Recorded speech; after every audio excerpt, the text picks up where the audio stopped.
जय श्री श्याम सभी को। एक बार फिर से आप सभी का स्वागत है जय श्री श्याम चैनल पर। तो चलिए आइए हम अपने भगवत गीता के पाठ को आगे बढ़ाते हैं। कल हमने श्लोक 35 पे ख़त्म किया था, तो चलिए आइए शुरू करते हैं श्लोक 36। श्लोक 36 में कहते हैं, यदि हम ऐसे आताइयों का वध करते हैं तो हम पर पाप चढ़ेगा, अतः यह उचित नहीं होगा कि हम धृतराष्ट्र के पुत्रों तथा उनके मित्रों का वध करें। हे लक्ष्मीपति कृष्ण, इससे हमें क्या लाभ होगा और अपने ही कुटुंबियों को मारकर हम किस प्रकार सुखी हो सकते हैं।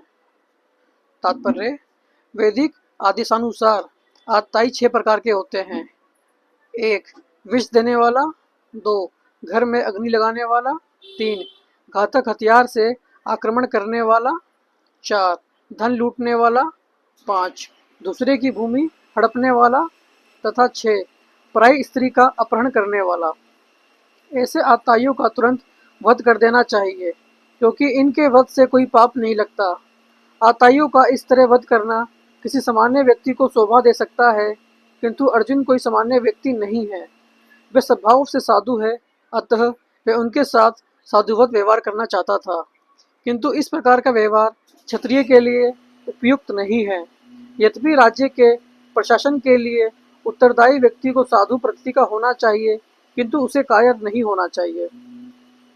उदाहरणार्थ, भगवान राम इतने साधु थे कि आज भी लोग राम राज्य में रहना चाहते हैं, किंतु उन्होंने कभी कायरता प्रदर्शित नहीं की।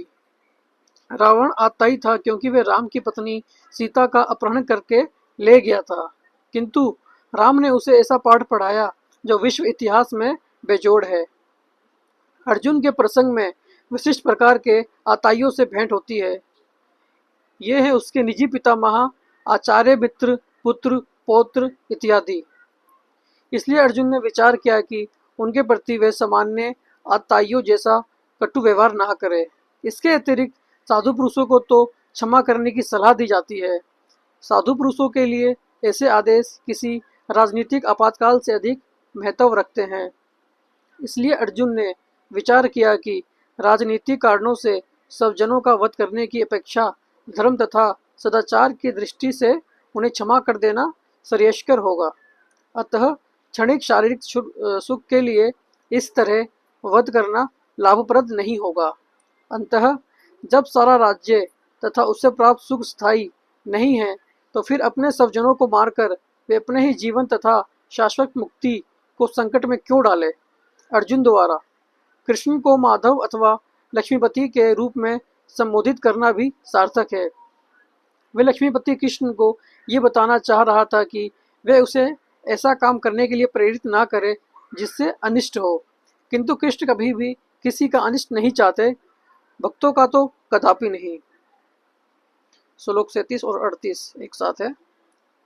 हे जनार्दन, यद्यपि लोभ से अभिभूत चित्त वाले ये लोग अपने परिवार को मारने या अपने मित्रों से द्रोह करने में कोई दोष नहीं देखते, किंतु हम लोग जो परिवार के विनष्ट करने में अपराध देख सकते हैं, ऐसे पाप कर्मों में क्यों प्रवृत्त हों। तात्पर्य, क्षत्रिय से यह आशा नहीं की जाती कि वे अपने विपक्षी दल द्वारा युद्ध करने या जुआ खेलने का आमंत्रण दिए जाने पर मना करें। ऐसी अनिवार्यता में अर्जुन लड़ने से नकार नहीं सकता, क्योंकि उसको दुर्योधन के दल ने ललकारा था। इस प्रसंग में अर्जुन ने विचार किया कि हो सकता है कि दूसरा पक्ष इस ललकार के परिणामों के प्रति अनभिज्ञ हो, किंतु अर्जुन को तो दुष्परिणाम दिखाई पड़ रहे थे, अतः वे इस ललकार को स्वीकार नहीं कर सकता। यदि परिणाम अच्छा हो तो कर्तव्य वस्तुतः पालनीय है, किंतु यदि परिणाम विपरीत हो तो हम उसके लिए बाध्य नहीं होते। इन पक्ष विपक्षों पर विचार करके अर्जुन ने युद्ध न करने का निश्चय किया। श्लोक 39।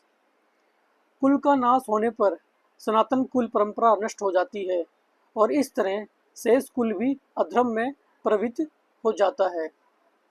तात्पर्य, वर्णाश्रम व्यवस्था में धार्मिक परंपराओं के अनेक नियम हैं, जिनकी सहायता से परिवार के सदस्य ठीक से उन्नति करके आध्यात्मिक मूल्यों की उपलब्धि कर सकते हैं।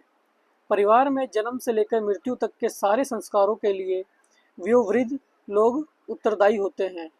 किंतु इन वयोवृद्धों की मृत्यु के पश्चात संस्कार संबंधी पारिवारिक परंपराएं रुक जाती हैं और परिवार के जो तरुण सदस्य बचे रहते हैं वे अधर्ममय व्यसनों में प्रवृत्त होने से मुक्ति लाभ से वंचित रह सकते हैं। अतः किसी भी कारणवश परिवार के वयोवृद्धों का वध नहीं होना चाहिए।